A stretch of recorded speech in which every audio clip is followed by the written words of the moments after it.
let's say you got a new moon day that's on Tuesday, right? Well, Tuesday's a work day, so it should be closed. Right. But because it's new moon day, it'd be open. Right. But if it's a work day, it can't be open. So the whole it's point- it's an on and off switch. The gate being open is an on and off switch to tell you if it's new moon or Sabbath, and it can't be open on a work day, Right. but it can't be closed on a new moon day. So the new moon day, regardless of when it falls, is going to be it's going to be open, and it's not a work day. Right. So it's either a work day or it's not.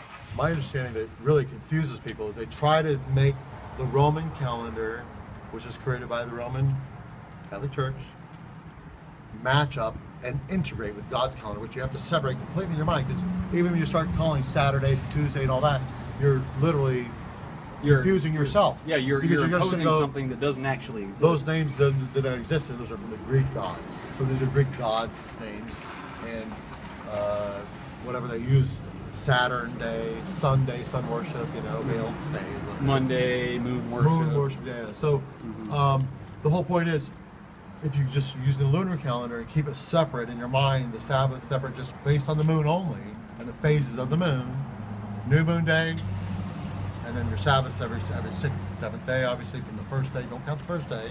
That's the 8th day of the month, 15th day of the month, 22nd day of the month, 29th day of the month, and it continues on. Then you can separate it, but your Sabbath will fall on weekdays. It changes every month by a day, pretty much. Tuesday, one month, that's Wednesday. And sometimes it doesn't change, and sometimes it does. So you can only be determined by the moon. So if you're going to do that, then you have to keep that calendar, you have to recognize in your mind the Sabbath will change throughout the days of the week.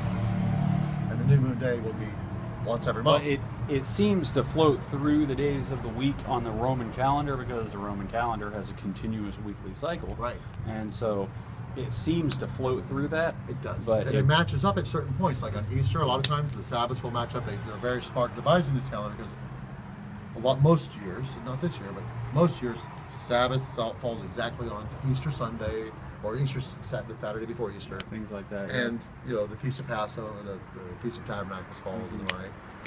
But this year it's been skewed by the wrong part of the calling of the Sabbath, or the 13th month. Yeah, the determining of the 13th Right. month. Because they're using wheat instead of barley. Yeah. Right? Well, not only that, but I think through my research, you're only supposed to use the sun, the moon, and the stars to determine the calendar. Right. So it doesn't say anywhere that you use barley to determine the calendar. Oh, it does. It does? Yeah. I don't know. I haven't found it. It does in the harvest. He says, if the barley is not ripe before the new moon, that's when you call the extra month for the year.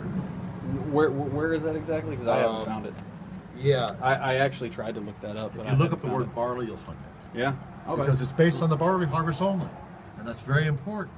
Because Well, see, the disciples, when they were going through the fields, they grabbed the corn, which is supposed to be wheat in our translation, which actually is barley in the right translation, because barley is very special. When you rub almost ripe kernels in your hand, it turns into starch inside and it's edible. Before that's worthless. But if you do it just with, they grabbed it and they were rubbing the ears of corn, which is the ears of barley, to heat them up so they could eat. well, So Yeshua was proclaiming the Passover ripe, the barley harvest ripe by doing that, just before the new moon, just before the Passover. So this is like That's 2 weeks interesting. before. That's interesting. It's all correlated. I've- It's all tied together. I've found that if you use the new moon that's closest to the spring equinox, the barley harvest will always be ready by Passover, anyways. Though. But there are those months probably that God has ordained to be off. Yeah. But they've been calling these extra months for many, many years, but it probably hasn't been occurring. So their calendars are off as well. They've been lengthening the time probably. So what if we're 200 years off on our calendar? We're Well, like actually, 59. I just recently read an article.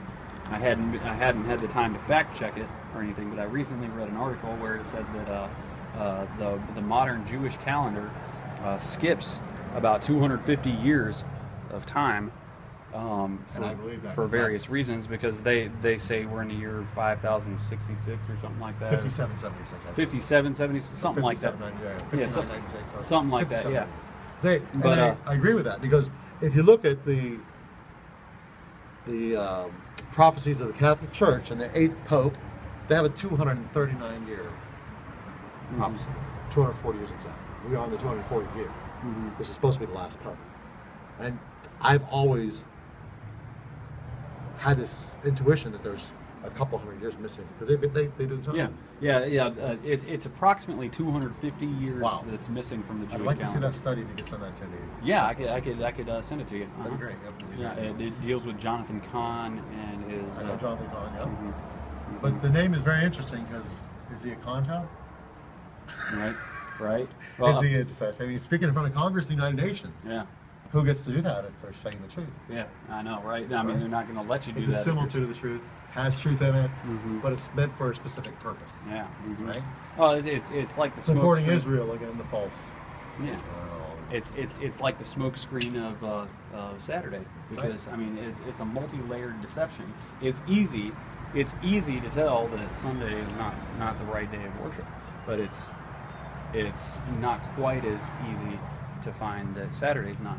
You know what I'm saying? And most people will fall back on. They'll still fall back onto what they've been The what next they've best known. Yeah, what they've known their whole life, which is the days of the week. You know? Right. I mean, you're taught the days of the week from the time you're like 3 years old. You know. I want to say something real quick.